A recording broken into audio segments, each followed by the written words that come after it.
Hola, bienvenidos a todos. Soy Flor Chávez y trabajo en la biblioteca Gateboard. Hola, profesor. Aquí tenemos como invitado al profesor, y diga su nombre. Raúl Castillo, profesor Raúl Castillo. Y también tenemos a nuestra, ya ustedes la conocen porque hemos estado en muchos programas igual que el profesor Castillo, y es Sherry Huizar, mucho gusto. Ella es nuestra terapeuta, así que cualquier pregunta que tengan respecto al programa, a la historia, al tema que vamos a tocar, pueden mandar sus preguntas. Va a estar posteado en Facebook y ahí pueden poner todas sus dudas para pasárselas a Sherry, y cuando ella pues nos mande las respuestas ya les podemos contestar. Y muchas gracias por estar aquí, y el motivo de nuestra reunión y de este programa es, como siempre, hablarles acerca de una historia. ¿Nos puede hablar de esto, profesor? Sí, claro, son historias que los estudiantes de Elgin High School me han compartido, me han tenido la confianza en dejar alguna huella para que después de ellos alguien aprenda. Ese es el punto, esa es básicamente la intención, de que ustedes, escuchando estas historias, se inspiren y también traten de identificarse con el personaje, y si tienen un mismo conflicto o muy parecido, busquen una solución parecida también. Sí, Sherry es también ella es especializada, es trabajadora social y tiene con una licencia de más de 30 años de experiencia, así que lo que ella nos puede aportar es muy valioso para todos. Y pues si quiere, profesor, podemos comenzar con la historia de esta ocasión, y adelante. Claro que sí. Esta chica me la contó ya una vez graduada, y por eso le llamamos Mirando hacia atrás. Recuerdo con cierto agrado cargando 12 libras extras además de mi mochila alrededor de la escuela. Batallaba mucho para deslizarme por cada pasillo, para llegar a tiempo al autobús. Para sorpresa de muchos y de mí misma, era parte del equipo de boliche de mi preparatoria. Para satisfacción de mis padres, también logré graduarme a pesar de otras cargas mucho más pesadas que traía en mi mochila desde niña. Cuando comencé la high school estuve un poco nerviosa porque todo era nuevo comparado con middle school o con la secundaria. No tengo hermanos mayores que me hubieran hablado de su experiencia. Fui la primera de mi familia. No tuve nadie que me guiara. Algunos primos sí me explicaban algo, pero sus comentarios no me ayudaban mucho por ser muy generales, además de que las circunstancias de la escuela cambian de acuerdo con el tiempo para cada generación. Mi horizonte no estaba nada claro, ni pintaba nada bien, como para un pescador cuando presiente una tormenta al ver el cielo rojo al amanecer. Tenía una actitud negativa que al menos pude contener ante mis padres para evitar más tribulaciones. Me preguntaba si lograría navegar la preparatoria o no. No me sentía inteligente. Nadie me había hecho sentir así, ni yo misma. Aunque mis dudas se acrecentaron con la clase de AVID, que significa Advancement via Individual Determination. Ese lo tomé en mi primer año en la prepa. Nos dijo la maestra que si no teníamos una actitud buena, iba a ser muy difícil pasar la clase. Si creen que no la van a hacer bien, no sé para qué están tomando esta clase, nos dijo categóricamente los primeros días nuestra gélida maestra. Ya con eso me sentía muy presionada. En vez de sentirme motivada, me sentía presionada, añadiendo que era muy estricta. Al ver que otros compañeros tampoco hacían las tareas o trabajar en grupos, eso me hacía sentir todavía más estresada. El miedo a pedir ayuda, clásico en mí y muchos jóvenes, es otra gran barrera. Sobre todo cuando decían que los exámenes del ACT eran importantes para el colegio. ¿ACT? ¿Y eso qué es? ¿College? Todo era nuevo. Ese era mi temor. Estaba como en un barco sin timón. Pero en el segundo año tuve otro maestro, Mr. Massey. De él me acuerdo muy bien.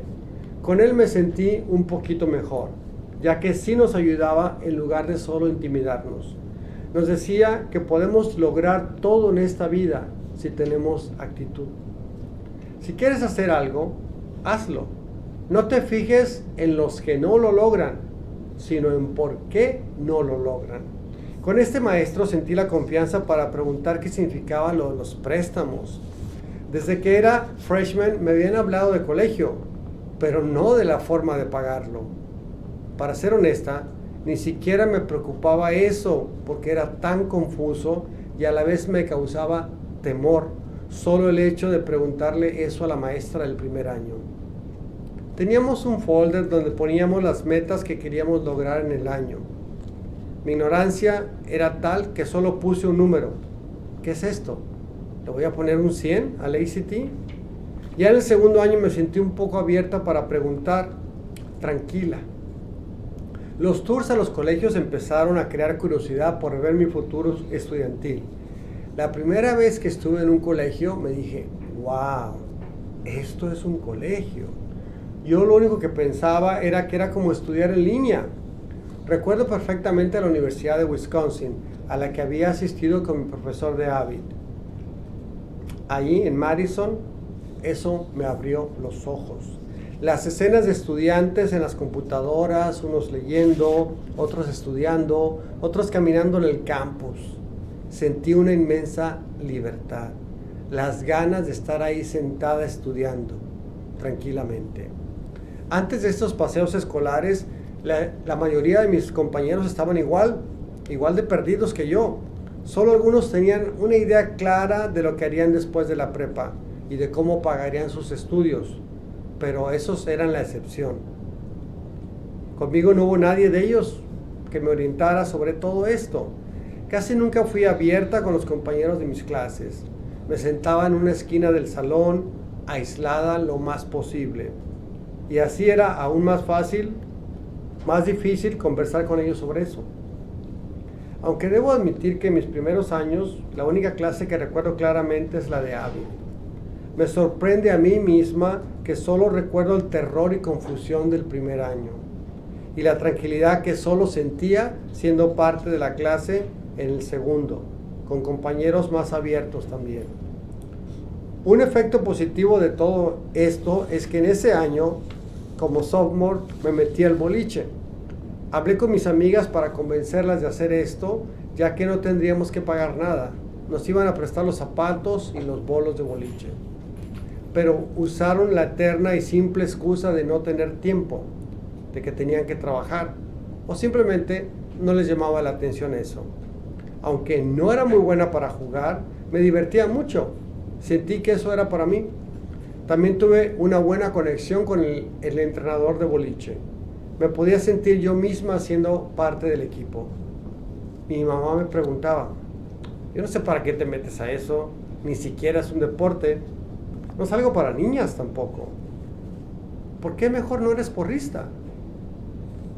Respeto su talento, su flexibilidad y coordinación, que son el resultado de muchas prácticas, pero me provocaba más bien miedo a hacerlo. No le hice caso a mi mamá. Sin embargo, contaba con el apoyo de mi papá.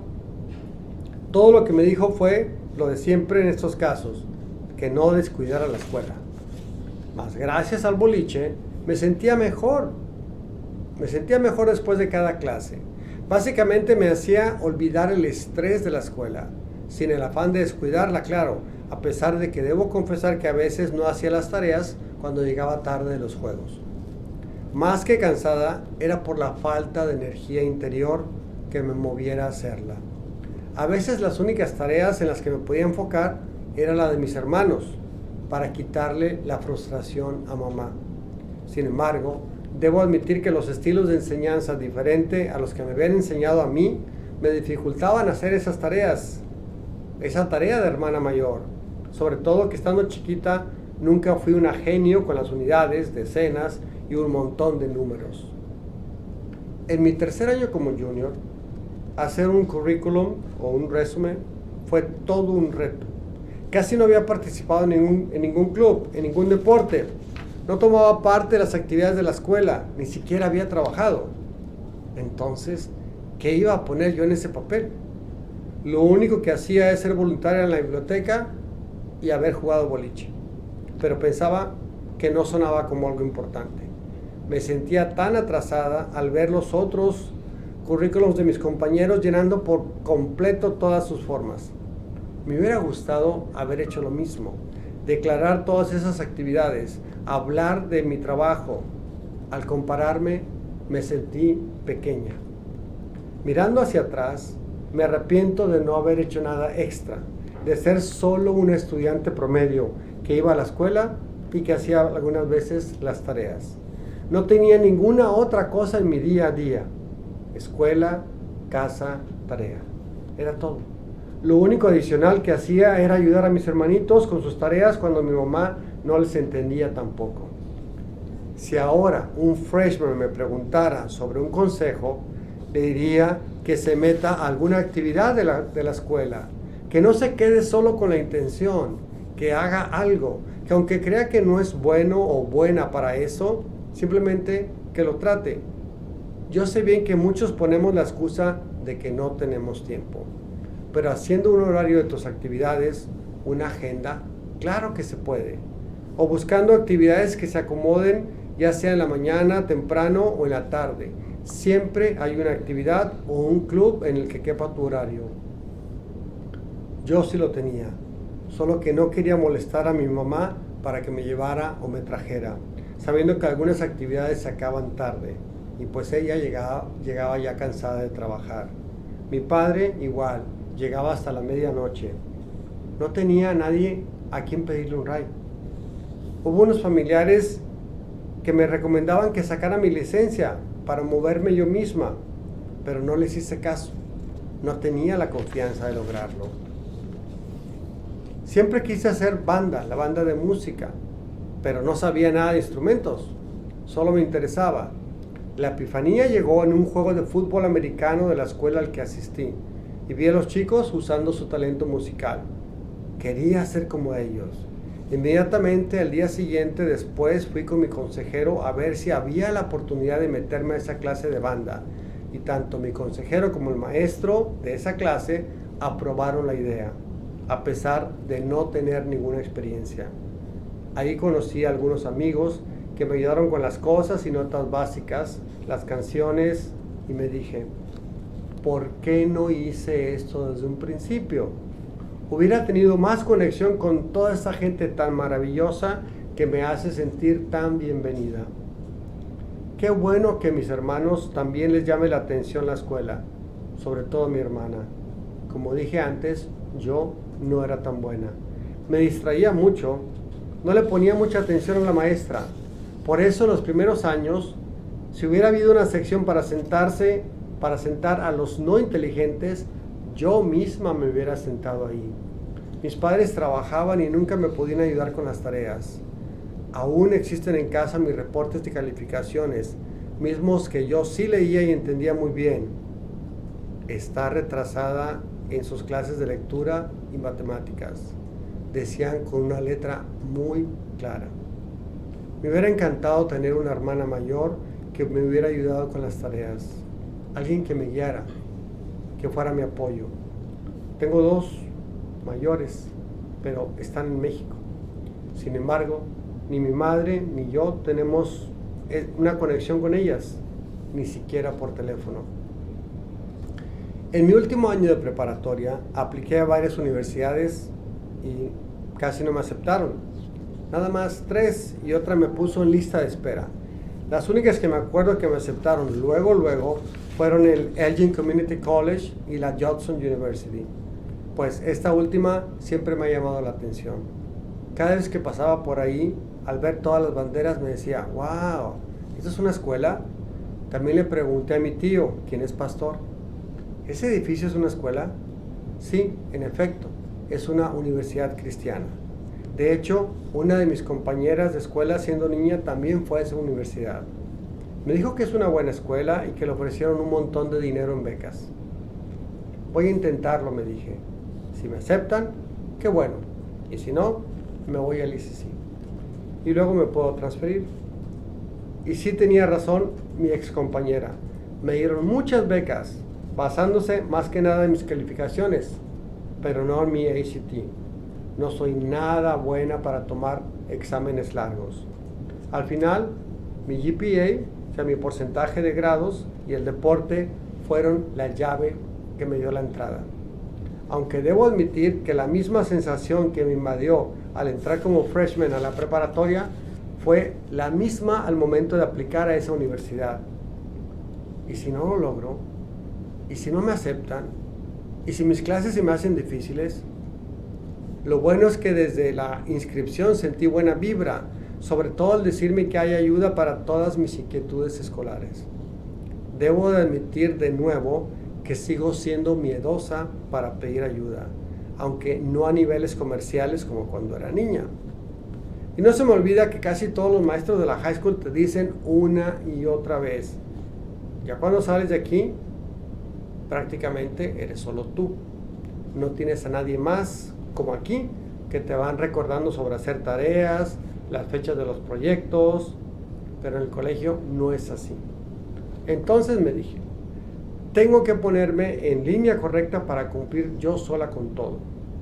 Aprendí mucho con mis clases de Avid, donde nos decían que la agenda escolar es nuestro mejor amigo, a quien realmente no lo visitaba mucho. Mantenía esa amistad solo los primeros meses del año escolar, tal vez hasta octubre, y luego me arrepentía después de no aprovechar su ayuda. Se me juntaban todas mis clases y mis proyectos. A veces trataba de usar el sílabus de la clase, pero más que ayudar me confundía leerlo, ya que cada profesor tiene su propio estilo y lenguaje al presentar y usar los documentos de la clase. Mas me di la tarea de tomar a este amigo, a esta agenda, mucho más en serio durante mi senior year. ¿Cómo darle la espalda a alguien que me iba a estar apoyando? A alguien que te facilita la vida con un horario, hacer todos los proyectos una cosa más simple. En la vida, si no seguimos un plan de actividades, vamos a tener que depender siempre de otra persona, como de tus padres, y muchas veces esa ayuda no la hay. Con una agenda me tengo a mí misma. Hay veces que mi hermano menor no quiere hacer sus tareas o estudiar. Yo simplemente le digo, mira, si no estudias, no vas a poder tener las cosas que quieres, como un carro bonito que él quiere. Y le digo, si quieres tener ese carro que tanto te gusta, debes estudiar para poder tener el dinero para comprarlo. Me preocupa mucho que a veces ni estas pláticas lo motiven lo suficiente. Yo quiero que termine su escuela, que haga todo lo que tiene que hacer. Confío en que puede cambiar, así como lo hice yo. Que deje de distraerse tanto, que no se distraiga para luego estar atrasado, como me sentía yo.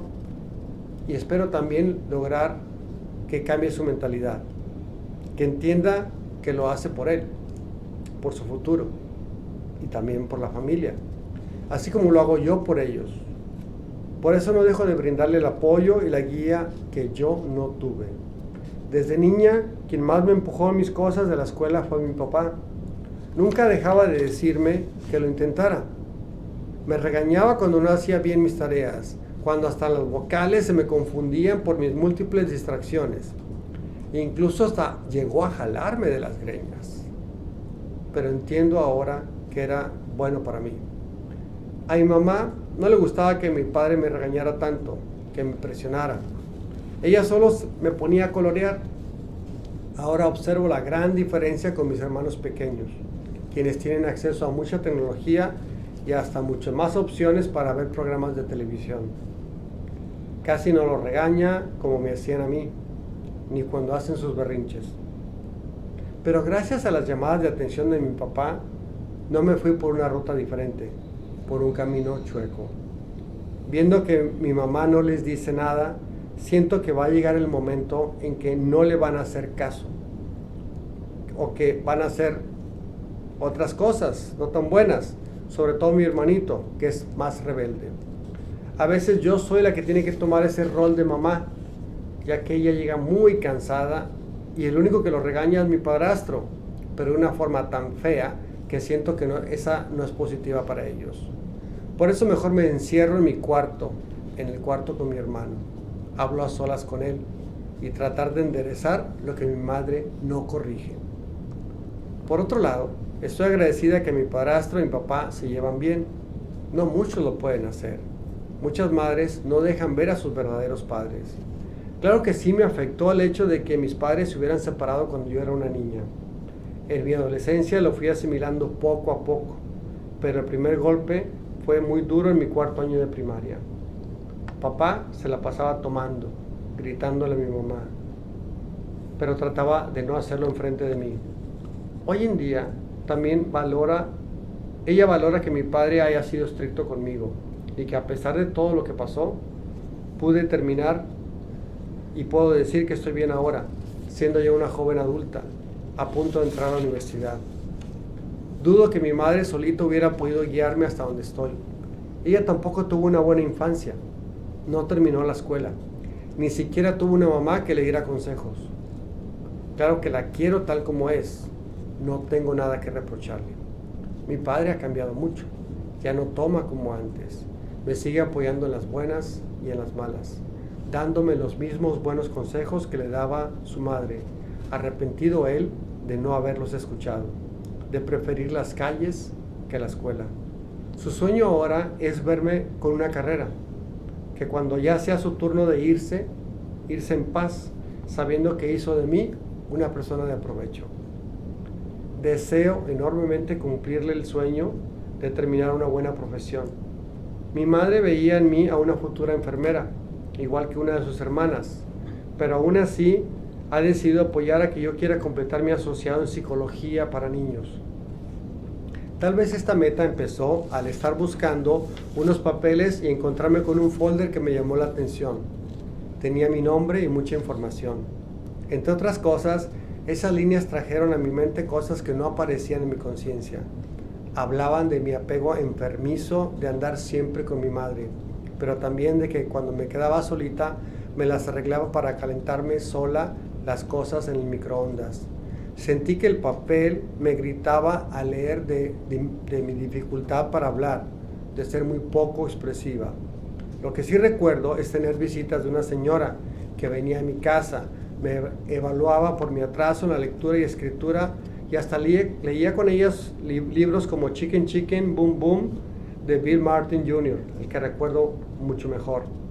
Tal vez estas nubes de recuerdos de psicólogos sean la que me hagan brillar la idea de querer ser una de ellas, para ayudar a las familias latinas cuyos papás no saben cómo guiar a sus hijos por falta de dinero o por no haber ido ellos mismos a la escuela. No saben cómo caminar, y entonces tampoco saben cómo tomar la mano de sus hijos. Por mucho tiempo estuve confundida de lo que quería estudiar, pero justo al momento de llegar al umbral del colegio y de investigar lo relacionado a la psicología, la imagen clara de estudiar esta carrera llegó a mi mente, aliviando esas cicatrices de mi corazón infantil. Cualquier travesía, por más larga que sea, empieza en algún lugar. Y no importa que comience con algún error, ya sea propio o de los demás, con tal de que sea parte del comienzo. Mirando hacia atrás, decía en latín. Gracias, profesor. Recuerden que estas historias la pueden encontrar en su libro, ¿verdad? Porque tiene un libro donde tiene estas historias, creo que llevan el segundo volumen. Esa es la segunda edición, sí, ahí están recopiladas esas historias. Y las tenemos aquí en la biblioteca, así que quien quiera venir a sacarla prestada, pueden venir y pueden seguir leyendo estas historias. Pues muchas gracias, profesor. Y bueno, ahora sí abordemos el tema, Sherry. ¿Qué nos puedes decir? ¿Qué pudiste ver aquí? Bueno, vi varias cosas. Una de las cosas, la verdad, es como un tema que pasó por toda la historia, era la falta de tener una guía, una persona que le podía orientar a las cosas o al futuro, a lo que quería hacer, y también el miedo de pedir ayuda, ¿no? Como no tenía hermanos grandes, no tenía personas que ya habían pasado por eso. Entonces ella, como primera hija, que la verdad pasan todos los primeros hijos, ¿verdad? Sí, ¿verdad? Siendo yo una, somos el experimento, ¿no? Sí, así. Y entonces echando a perder, ¿no? Sí. Entonces es muy difícil, pero y los padres no saben ni qué y ella tampoco los culpaba, ¿no? Lo importante es buscar ayuda, siempre hay ayuda. La otra cosa que en realidad me encantó de esa historia fue la manera en que solita se dio cuenta que involucrarse en las actividades de la escuela le conviene, no solo así para que lo pueda poner en el currículum, ¿verdad? Pero también porque empieza a conocer gente y aumenta la autoestima de uno. Así. Ella hablaba de que se sentía mejor saliendo de cada clase porque se sentía bien estando con los de la banda o hasta con el deporte de boliche, como involucrarse en algo, no, y también tratando con lo mismo que pasa en muchas familias, que los papás no entienden por qué, ¿no? ¿Y por qué te metes en eso? ¿Eso de qué te va a servir? Y toma mucho tiempo y falta ride y cuesta dinero, pero hay tantas oportunidades y uno aprende tanto más que solamente aprender cómo tocar un instrumento o jugar boliche, ¿verdad? Yo creo que los mismos padres no saben ni siquiera los beneficios que dan este tipo de actividades, ¿no? Que son las extraescolares. Y un deporte, un instrumento. Es la falta, yo creo que del conocimiento, ¿verdad, profesor? De explicarles. Y aparte también hablaba ella de la falta de guía que tenía. Era como estar agarrándose de lo primero que encontraba. Sí, sí. Desafortunadamente la maestra que le toca al principio pues no es muy buena guía. Después recibe un maestro, bueno, tiene un maestro que la puede guiar y le puede decir lo que puede hacer y le aclara el panorama, ¿verdad? ¿Qué nos puede decir de esto, profesor? Usted que esté en ese ámbito. Bueno, en cuanto a las tareas o las actividades extracurriculares, ayuda bastante a los muchachos, porque ella menciona la agenda, que la agenda le ayudó también como parte del programa de Habit. Yo lo que me he dado cuenta con mis estudiantes es que es lo mismo que con el dinero. Entre más tienes, más lo malgastas, más lo tiras. Si un muchacho tiene toda la tarde libre entre las 3 de la tarde a las 10 de la noche, ¿qué hace? Nada. En cambio, si de las 3 a las 10 solamente le queda una sola hora libre, porque fue aquí, porque fue allá, entonces la usa más, la aprovecha. La usa de una forma más inteligente. Y sí, los papás, la mayoría, como dice usted, no entienden la gran importancia de estas actividades y le piden a los niños, a los muchachos, que la hagan de mamá. También. O sea, tú ayúdale con la tarea, o tú ayúdame con esto, o tú voy a salir, me cuidas a tus hermanitos porque voy a salir. Entonces el muchacho dice, bueno, ya quiero, voy a hacer lo mío. Entonces sí, yo sé que es bueno y que es parte de una familia que los muchachos ayuden, pero papás, ellos no tuvieron a los hijos, los tuvieron ustedes. Entonces, qué bueno que los ayuden, pero no es su responsabilidad mayor. Yo creo que también vi algo bien que pasaba en la mamá y pasaba en la hija. Y era de que no pedían ayuda, ¿no? Con alguien más. Por ejemplo, la mamá no podía ayudar a la hija, a la otra hermanita, y le decía a su hijita, pues ayúdala tú. En lugar de ir, no sé, a hablar con el maestro, de qué manera podía ayudarla, si había una tutora o no sé, tantas alternativas que hay, ¿no? Y también la misma niña lo recalcó varias veces, el miedo a pedir ayuda, ¿no? Es algo, no sé si es algo cultural o qué, Sherry. ¿Tú qué has podido más o menos analizar esta parte? Bueno, puede ser algo... Es parte del ser humano. Es parte del ser humano, pero también tiene que ver con la personalidad de uno. Puede haber muchas cosas que influyen eso. El estatus de uno, la cultura, el idioma. el idioma, Ajá. exactamente. Pues hay muchos factores, ¿verdad? Y eso es como una llamada a los adultos en el mundo de estar viendo, ¿verdad? Porque podemos ver que hay personas que necesitan ayuda y hay que a veces ofrecerlo, ¿no? Cierto. Y decir, oye, parece que te pasa algo, ¿en qué te puedo ayudar, no? Porque sabemos, como ella también está tratando de evitar los mismos problemas que tuvo ella con sus hermanos. Ella no quiere que sus hermanos tengan el miedo o La misma experiencia. que ellos han Exactamente. tenido. Entonces, si sabemos lo que se siente, ¿verdad? Tener algún problema, hay que ayudar a la gente. Sí, y ahorita, perdón, ahorita adelante. que mencionó lo de la autoestima, esta chica, su autoestima estaba bajísima cuando era niña. Cuando era niña, y ahí los padres también fallamos mucho en esto, de que nos fijamos casi nada más en los errores de los muchachos y no les tratamos de elevar la autoestima. Y no les tratamos de decirles, eres inteligente, tú puedes, tal vez no seas inteligente en todo, en algunos casos, pero yo sé que tú eres muy buena para esto, o eres muy bueno para esto. Entonces, a esta muchacha también le faltó más apoyo emocional de la mamá. Sí. Decirle, tú eres buena, tú puedes. Yo creo que la mamá estaba tan en su trabajo y tantas cosas que tenía. Digo, no es pretexto ni mucho menos, pero también lo que me di cuenta es de que ella recibió como ayuda psicológica de niña. O sea, eso al lo bueno. último salió la sí. cosita, ¿no?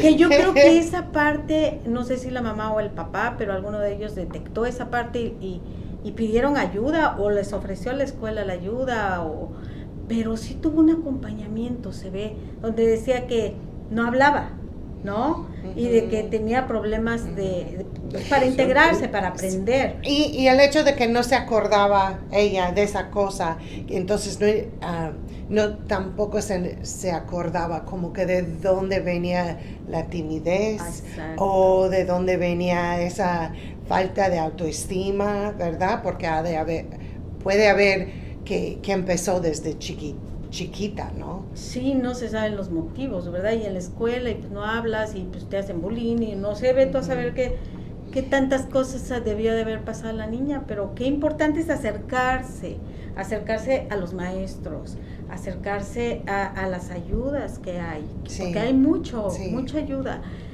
Muchas veces carecemos de la información, pero para eso hay lugares. Sí. Como por ejemplo la biblioteca tiene muchos recursos por fuera y por dentro, y se pueden acercar y decir, tengo este problema, y nosotros a lo mejor darle la información o decirles, aquí ahí pueden ver todo lo que pueden, a dónde pueden ir. Entonces les animamos a que se acerquen a los terapeutas, que se acerquen a los maestros y que se acerquen a la biblioteca también, donde podemos dar información. ¿Algo más que quieran agregar? Bueno, y de hecho, o sea, agregar esto, que para eso son estas historias, Sí. para guiarte. Ujú. Esas historias tienen la intención de guiarte. Yo al principio les decía a mis estudiantes, si tú vas caminando y alguien que va adelante te dice, cuidado con el pozo que está ahí, entonces ya serías demasiado tonto, demasiado tonta para caerte en ese pozo. Entonces, esas historias sirven para eso, para irte guiando. Exactamente. No vas a hacer exactamente como dice, caminante no hay camino, ¿no? Se hace camino al andar, pero por lo menos sabes por dónde no irte. Por lo menos sabes por dónde no pisar. O al menos ya tienes la idea de que si hago esto, me puede pasar Sí, aquello, ¿verdad? y por eso queremos que alguien de ustedes se interese en compartir su historia, porque para eso son, nos escuchamos para mejorar. Así es, y compartiendo las historias, como en este caso el profesor y Sherry que están aquí y nos acompañan, es precisamente para eso, para ayudar a alguien más. Alguien más va a escuchar esto y le va a hacer como clic, ¿verdad? Y Sí. entonces Sí. ese es el propósito de 100 historias. Y pues muchas gracias y nos vemos. Gracias. No se les olvide que es mensualmente estas reuniones y para poder exponer los temas en las historias, y les agradecemos mucho que se conecten y que nos vean, y nos vemos el 15 de diciembre, que es nuestra próxima 100 historias. Hasta luego, gracias. Gracias. Hasta luego. Gracias.